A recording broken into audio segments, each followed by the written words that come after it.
प्यारे बच्चों, आपके अपने सुरेंद्र सर आज फिर क्लास 12th के चैप्टर फर्स्ट का एनसीईआरटी के बैक क्वेश्चंस का एक वीडियो लेके आ रहे हैं। और ज़्यादा टाइम लॉस ना करते हुए हम सीधे क्वेश्चन पे स्ट्राइक करते हैं, क्योंकि टाइम वीडियो की लेंथ काफ़ी बड़ी हो जाती है। इसमें क्वेश्चन नंबर 12 कह रहे हैं exercise NCERT exercise question number 1.12 question number 12। इसमें कह रहे हैं two insulated charged copper spheres A and B have their center separated at distance 50 centimeter. Two insulated charged copper sphere, एक स्फीयर यहाँ पर है और एक स्फीयर यहाँ पर है, तो इन दोनों के बीच की डिस्टेंस जो है वो 50 मीटर है, 50 सेंटीमीटर है। Then what is the mutual force of electrostatic repulsion if the charge on each equals to this? अगर ये कह रहे हैं A पार्ट है, A पार्ट, अगर Q1 equals to 6.5 into 10 raised power minus 5 coulomb, minus 7 coulomb, and Q2 is also same 6.5 into 10 raised power minus 7 coulomb. फिर क्या कहना चाह रहे हैं, the radii a and b are negligible as compare to the distance of separation. ठीक है, इसकी radii ना के बराबर है। अब इसमें फोर्स ऑफ रिपल्शन, क्योंकि दोनों पॉजिटिव चार्ज है, force equals to 1/4πε0 and Q1 Q2 upon of R square, तो इक्वल्स टू हो गया 9 into 10 raise power 9 equals to 6.5 into 10 raise power minus 7 into 6.5 into 10 raise power minus 7 upon 50 equals to हो जाएगा 50 into 10 raise power minus 2 का whole square equals to 9 into 6.5 into 6.5 और into 10 raise power 9 minus of 14 upon ये बचेगा 50 into 10 raise power minus 4।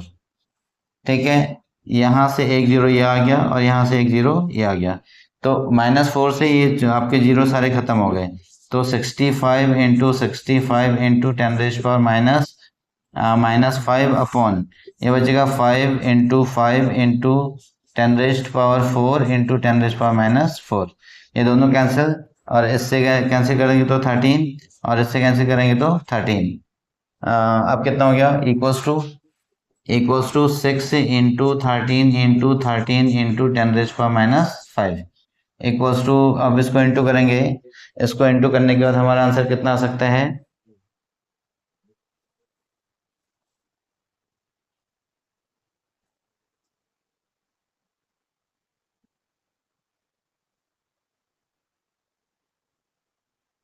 इसका answer आ सकता है 169। अच्छा, 6 इंटू 169 और into 10 raise power minus of 5, तो इसको अगर मैं सॉल्व कर दूंगा तो कितना हो गया, 554।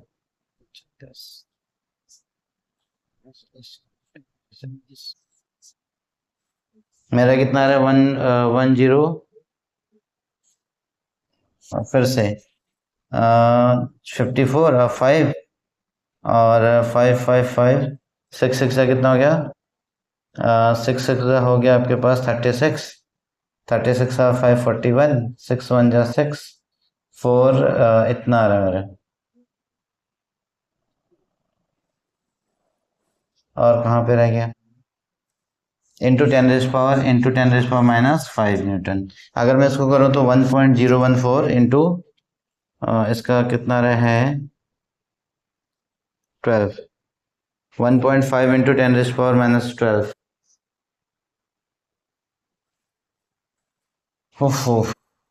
अच्छा, यहाँ पे मैंने एक गलती कर रखी है, ये 9 है, 6.5 6.9 को मैंने 6 को मैंने ये ना यहाँ पे 9 लिख दिया, तो ये हो गया 9 इक्वल्स टू ये बचेगा 9।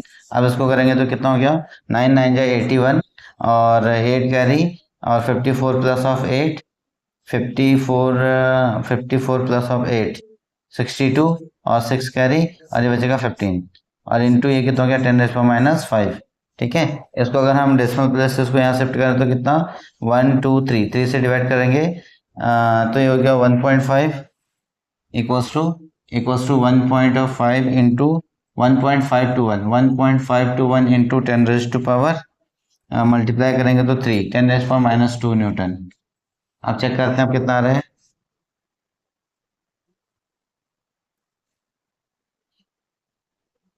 हाँ बिल्कुल सही है।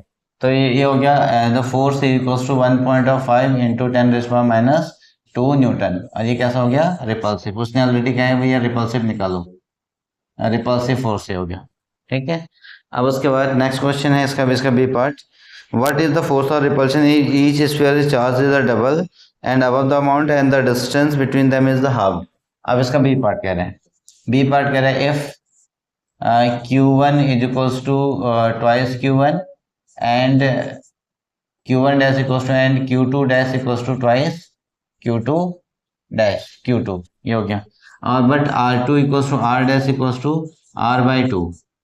अब ये हो गया 1/f इक्वल्स टू 1/4 पे एप्सिलॉन नॉट Q1 डैश और into of Q2 dash upon of R dash का होल स्क्वायर, R डैश का होल स्क्वायर। तो ये हो गया 9 इंटू 1/4 एप्सिलॉन नॉट।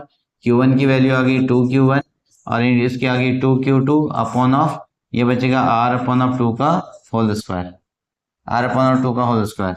तो यहाँ पे कितना हो गया 4, 1/4 इंटू ये वाला भी R स्क्वायर के भी 4 ऊपर जाएगा, 4 इंटू 4 1/4 पे epsilon not and Q1 Q2 upon of R square, ये कंडीशन आ गई। तो ये हो गया 16 इंटू इसकी वैल्यू कितनी आई थी हमारे पास 1.5 into 10 raise power -2 newton equals to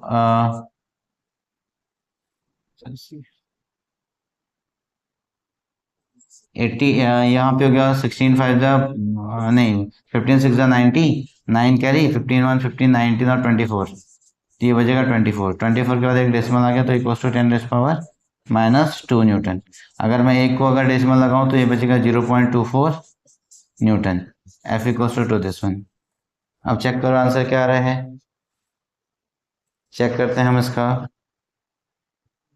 बिल्कुल सही है 0.2 न्यूटन, एकदम आंसर आपका सही है। ठीक है। अब क्वेश्चन नंबर 13 पे चल रहे हैं। The figure shows the attack of three charges in the uniform electric field. Give the sign of the three charges. Which particle has the highest mass charge to the mass ratio? ठीक है। इसमें आपके पास question number 13 है। Question number 13 में यहाँ पे positive charge है, यहाँ पे पॉजिटिव चार्ज है और इसमें आपके पास कौन सा चार्ज है, नेगेटिव चार्ज है। इसमें कौन सा चार्ज है, नेगेटिव। तो यहाँ से एक गया तो ये पार्टिकल ऊपर की तरफ चला गया, ये आपके पास पार्टिकल 1 है और ये वाला सौदा गया तो यहाँ पे पार्टिकल 2 है, ये ऐसे पार्टिकल 2 हो गया और उसके बाद ये यहाँ से गया तो ये हो गया पार्टिकल 3 हो गया, है ना। ये 1 2 और 3। अब इसने पूछा है ये आपका x है, इसका डायग्राम दिया हुआ है, इस साइड में x है और इस साइड में y है। इसने पूछा है कि किसके पास कैसा चार्ज होगा। क्वेश्चन ये है कि किसके पास कैसा चार्ज होगा, वो कंडीशन है हमारे पास। अब इसमें हम क्लियरली कह सकते हैं, एक तो हमारे पास पॉजिटिव चार्ज की तरफ सर्कुलेट हो रहा है, एक दो हमारे पास उसकी तरफ जा रहे हैं। तो इसका मतलब पार्टिकल 1 एज ये और ये पार्टिकल 1 एंड 2 deflected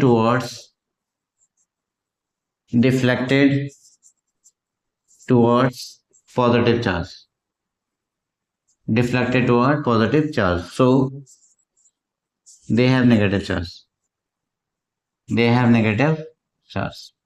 इनके पास कैसा होना चाहिए, आपके पास नेगेटिव चार्ज होना चाहिए। किसके पास, 1 और 2 के पास में, है ना। 1 और 2 के पास में कैसा चार्ज होना चाहिए, negative charge.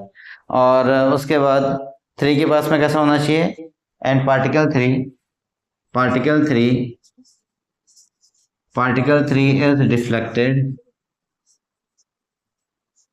is deflected towards negative charge, so it has particle 3 has positive charge, particle 3 has positive charge. अब पार्टिकल 3 के पास कौन सा चार्ज होगा? पॉजिटिव चार्ज होगा पार्टिकल 3 के पास में, और नेगेटिव चार्ज होगा पार्टिकल 1 और 2 के बीच में। 1 और 2 के बीच में कैसा चार्ज होगा? Negative charge. उसका नेक्स्ट क्वेश्चन क्या कहना चाह रहे हैं इसी का? Next part, give the sign of this charges which particle has the highest charge to mass ratio. अब ये कह रहा है किसके पास highest charge to mass ratio होगा। अब ये हमें निकालना पड़ेगा।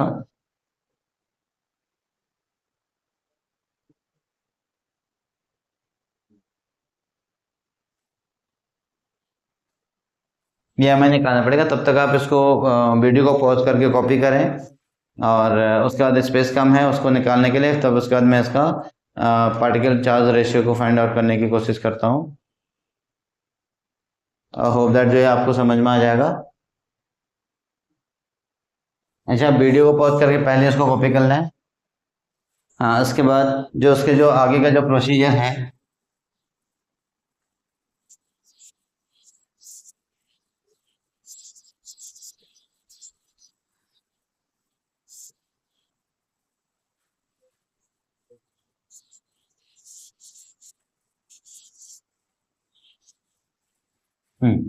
आगे का जो प्रोसीजर है उसमें ये कहना चाह रहे हैं कि आपके पास ये यहाँ तक तो चार्जेस था, और इसमें से एकदम सेंटर पे हमने इसको ले लिया।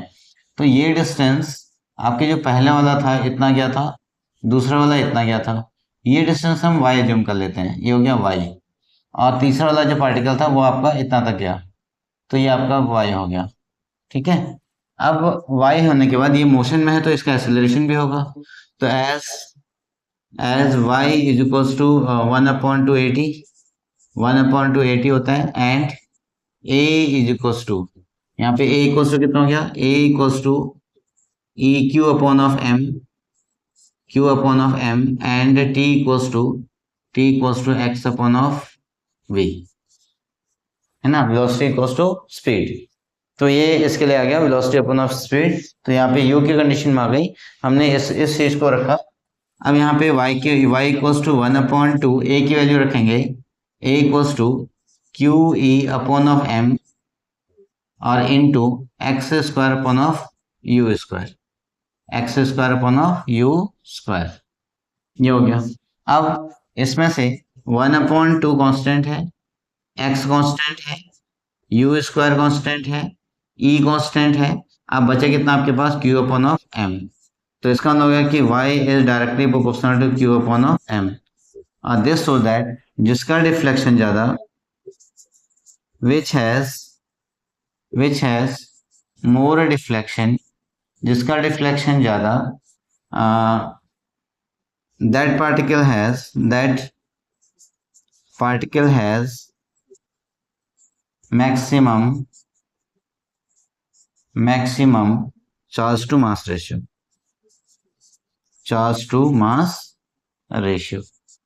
उसके बाद मैक्सिमम होगा। अब आप इसमें देखिए, आप कौन सा वाला हो रहा है? मैक्सिमम कौन सा वाला है? मैक्सिमम की कंडीशन में जा रहा है आपके पास थर्ड वाला। So as particle third has maximum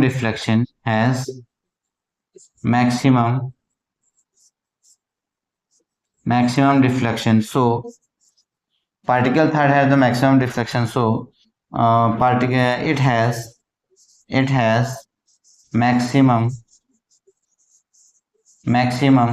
q upon of m ratio, और तो इसके पास maximum q upon of m ratio होगा।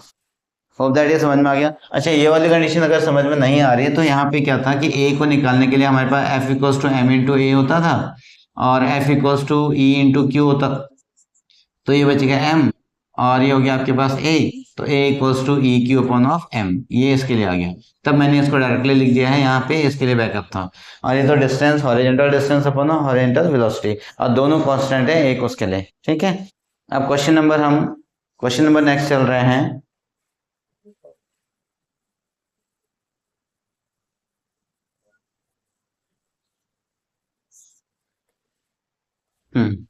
Question number 14, consider an electric field E। यहाँ पे क्वेश्चन नंबर 14 पे हम आपको एक इलेक्ट्रिक फील्ड दिया हुआ है 3 इंटू 10⁻³ न्यूटन पर कूलम, ये दिया हुआ है। What is the flux through the square of the side 10 centimetre side whose plane is parallel to the X Y plane. अच्छा, अब इसमें ये कह रहा है कि ये आपका एक्स वाई प्लेन में है, ये आपका एक्स और वाई प्लेन में है। ये ऐसा हो गया, एक्स और वाई प्लेन में ही हो गया। ये एक्स है और आपके पास आई जे के ना, अगर मैं इसमें करूँ तो ये वाई जेड प्लेन पे जाएगा, एक्स और वाई। चलो मैं इसको एक्स वाई और नहीं, इसको करता हूँ कि एक्स वाई और जेड, इसमें कर दो। तो अब ये कह रहा है कि इसका पैरेलल टू द, इसके प्लेन के पैरेलल है, ये हो गया।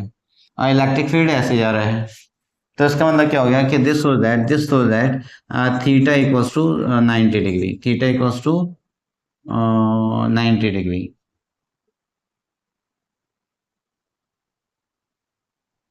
हमें क्या निकालना है, theta equals to 0 degree, sorry theta equals to 0 degree. क्योंकि अब देखो यहाँ पर क्या हो रहा है कि इलेक्ट्रिक फील्ड भी एक्स की डायरेक्शन में है और ये भी इसके पैरेलल में, तो यहाँ पे रख दिया, तो इसका मतलब ये एरिया के परपेंडिकुलर है, तो एरिया वेक्टर के किस में हो जाएगा, एरिया वेक्टर के पैरेलल में हो जाएगा। तो थीटा इक्वल्स टू 0 डिग्री, तो flux equals to, so flux equals to E into of A cos 0। अब कितना हो गया, ए कितना था 3 इंटू 10⁻³ और इंटू, और ए की वैल्यू कितनी है आपके पास, ए है 10 इंटू 10⁻² इंटू 10⁻², क्योंकि सेंटीमीटर में था, मुझे मीटर में कन्वर्ट करना है, सेंटीमीटर तो मुझे मीटर में कन्वर्ट करना है। तो अभी कितना हो गया, -2, cos 0 की वैल्यू होगी 1। तो अब यहाँ पे कितना हो गया, 3 इंटू ये 10⁻³ हो गया, और इससे ये पूरा कैंसिल हो गया, और 10⁻² इंटू 10⁻, चलो मैं सारे लिख देता हूँ, ये इससे और इससे कैंसिल हो गया, तो बचेगा 3 - 2 इज इक्वल टू कितना हो गया, 3 इंटू 10 और इक्वल टू कितना हो गया, 30। तो इसका जो फ्लक्स हो गया वो कितना हो गया, 30। आप चेक कर सकते हैं, यानी 30 मैग्नेटिक फील्ड लाइन से पास आउट होंगे। फ्लक्स क्वेश्चन नंबर 14 30, ठीक है। न्यूटन मीटर, ये हो गया न्यूटन मीटर स्क्वायर पर कूलम, न्यूटन मीटर स्क्वायर पर कूलम, ये इसका आ गया। और दूसरी कंडीशन में क्या कहना चाह रहे हैं, what is the flux of the same square if the normal to the plane makes the 30 degree और विद द एक्स एक्सिस। अब ये 30 डिग्री का बना रहा है, तो ये होता है केस ए,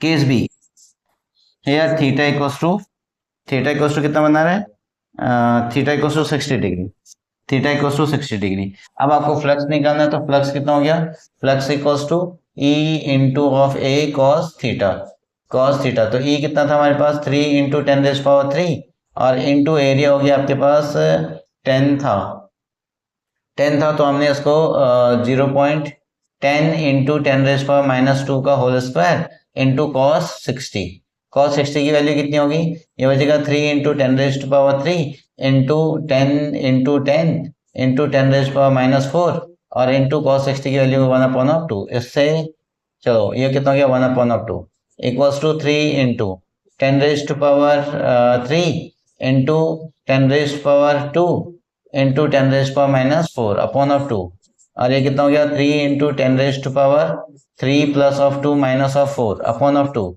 इक्वल्स टू हो गया, दिस इक्वल्स टू हो गया 3/2 इंटू 10⁻⁵, 5 में से ये गया वो तो 1, तो कितना हो गया 1.5 इंटू 10 इक्वल्स टू हो गया 15। ये बचेगा आपके 15 न्यूटन मीटर स्क्वायर पर कूलम, ये आ गया आंसर। अब आप इसका आंसर चेक कर सकते हैं, सेकंड का आंसर 14 का 15 न्यूटन मीटर स्क्वायर पर कूलम, बिल्कुल सही है। तो इसलिए ये इसका आंसर, एक इसका आंसर ये सही है और एक इसका आंसर ये सही है। तब तक वीडियो को पॉज करके नोट्स इसको कॉपी कर लें, और वीडियो को लाइक शेयर सब्सक्राइब करना मत भूलना, क्योंकि ये आपके एक लाइक शेयर और सब्सक्राइबर जो है वो मेरे लिए मोटिवेशन का काम करता है, और मुझे आपको लिए बराबर वीडियो बनाने का एक मौका देगा। इसके बाद 15th वाला क्वेश्चन में क्या कहना चाह रहा है, व्हाट इज द फ्लक्स। यहाँ पे ई आपके पास क्वेश्चन नंबर 15 है, ई आपके पास सेम कंडीशन है, वो कितनी है 3 इंटू 10⁻³ आई न्यूटन पर कूलम, ये हो गया। अभी कह रहा है कि इसमें जो आपके पास क्यूब है, through the cube of 20 centimetre oriented that its faces are parallel to the coordinate axis. अब ठीक है, यहाँ पर आपका ये कोऑर्डिनेट एक्सिस था ये वाला, और इसमें आपके पास एक क्यूब बना हुआ है, ये और ये और ये आपके पास एक क्यूब है। यहाँ पे मैं चलो इसको कर देता हूँ, ये कंडीशन इसमें हो गई, ये कंडीशन इसमें हो गई, तो यहाँ से ये ऐसे, यहाँ से ये हो गया। अब ये कह रहा है कि इसमें टोटल फ्लक्स कितना होगा। हम इसको क्लियरली कहते हैं कि मैग्नेटिक फील्ड की डायरेक्शन इधर है, यहाँ से इनवर्ड होगा, और आपके पास बाकी सारे फेज तो पैरेलल होंगे, यहाँ से आउटवर्ड होगा, यहाँ से क्या होगा, आउटवर्ड होगा। और मैंने आपको इसमें बताया था कि inward flux equals to outward flux, और तो यहाँ पे एक में प्लस होगा और एक में माइनस होगा। एस एस इसको मैं फेज 1 कर दे रहा हूँ, इसको मैं फेज 2 कर दे रहा हूँ। Flux through face 1 is equals to E into of A cos zero minus में इक्वल्स टू कितना हो जाएगा, cos zero equals to minus of E into of A. Inward flux ऐसा होता है, negative. And flux through face face 2 is equals to कितना हो गया, E into of A cos zero. तो ये कितना हो गया यहाँ पे, ई इंटू ऑफ ए, क्योंकि आउटवर्ड फ्लक्स है, ठीक है ना। तो फ्लक्स इज एज, इसको कर दें आउटवर्ड,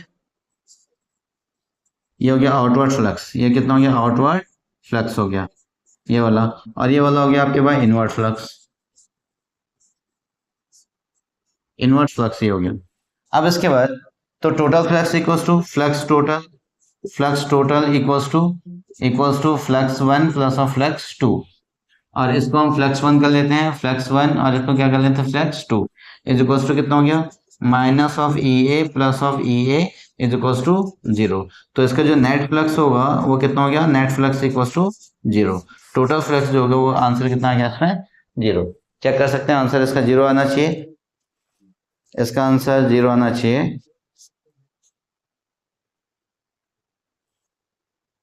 क्वेश्चन नंबर जीरो, ठीक है। Question number 16, careful measurement of the electric field.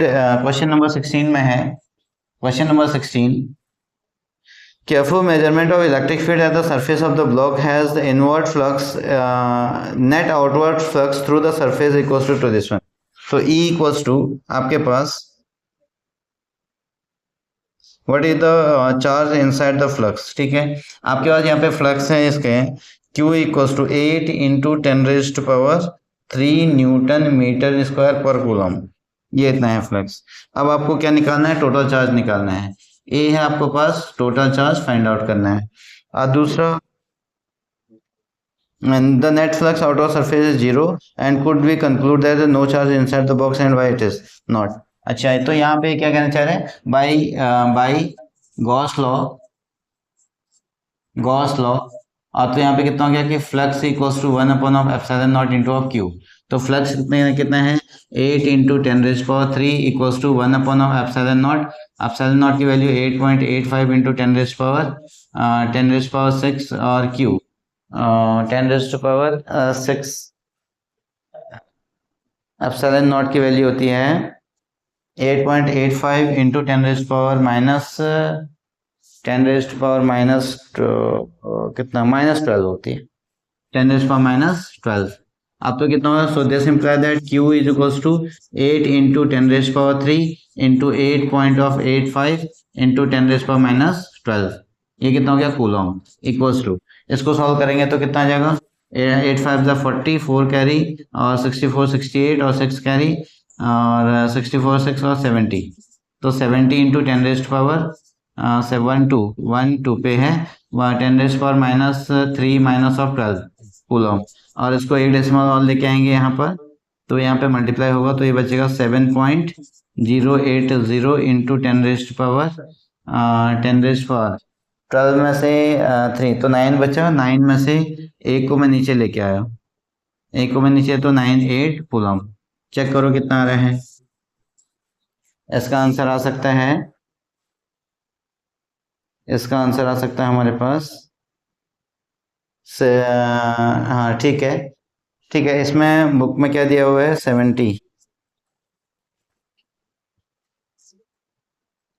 16 0.7 micro coulomb, ठीक है। इसमें 10⁶ दिया है, तो यहाँ पे और 2 डेसिमल इधर लेके आया तो 10⁶ माइक्रो कूलम हो गया। तो इक्वल्स टू ये कितना बचेगा इसमें 0.07 10⁻⁻6 माइक्रो 10⁶ कूलम 10⁶ कूलम और equals to 0.07 into 0.7 micro coulomb. ये इसका आंसर आ जाएगा क्यू इक्वल्स टू इतना आ गया। अब उसका सेकेंड पार्ट में कहना चाह रहा है, सेकेंड पार्ट में क्या कह रहा है कि इसका नेट आउटवर्ड फ्लक्स जो है वो 0 है। तो ये कह रहा है कि net outward flux B part, इसमें कह रहा है कि नेट आउटवर्ड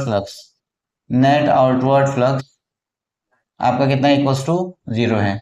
फिर क्या ये हो सकता है कि इसका चार्ज 0 हो? तो नीड नॉट नेसेसरी। अगर चार्ज आउटसाइड होगा तो इसकी तरह से बन जाएगा ये वाला, तो आपका नेट फ्लक्स कितना हो जा रहा है 0। तो उसमें क्वेश्चन ये कहना चाह रहा है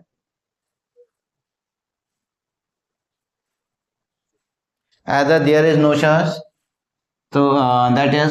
so we conclude that this implies that either charge inside the cube is 0, या तो इसमें चार्ज कितना होगा 0 होगा, किसके अंदर में क्यूब के इनसाइड में चार्ज कितना होगा 0, अगर वो क्यूब है तो। बॉक्स है शायद मेरे ख्याल से ना, यहाँ पे ये कितना हो गया बॉक्स। और दूसरा क्या हो गया और दूसरी कंडीशन में क्या आ जाएगी जो अलजेब्रिक सम, क्योंकि अब यहाँ पे द अलजेब्रिक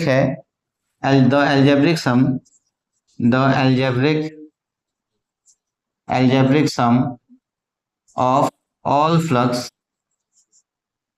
फ्लक्स इज 0, या तो क्या होगा सारे फ्लक्स का अलजेब्रिक सम कितना होगा 0, ठीक है। ये क्वेश्चन नंबर 16 हो गया। अब उसके बाद क्वेश्चन नंबर 17 वीडियो की लेंथ काफी हो चुकी है, आधे घंटे से ज्यादा, तो अपलोडिंग में प्रॉब्लम क्रिएट होती है। तो होप दैट ये क्वेश्चन आपको समझ में आ रहे होंगे, और चैनल को लाइक शेयर एंड सब्सक्राइब जरूर करें और वीडियो को पॉज करके इनको कॉपी कर लें। अगर किसी क्वेश्चन में कोई प्रॉब्लम क्रिएट होती है आप कमेंट में डाल करके मुझे बता सकते हैं, और उसके अकॉर्डिंग मैं नए वीडियो में नेक्स्ट लेक्चर में उसको करेक्शन करवा सकता हूँ। Till then okay, bye bye.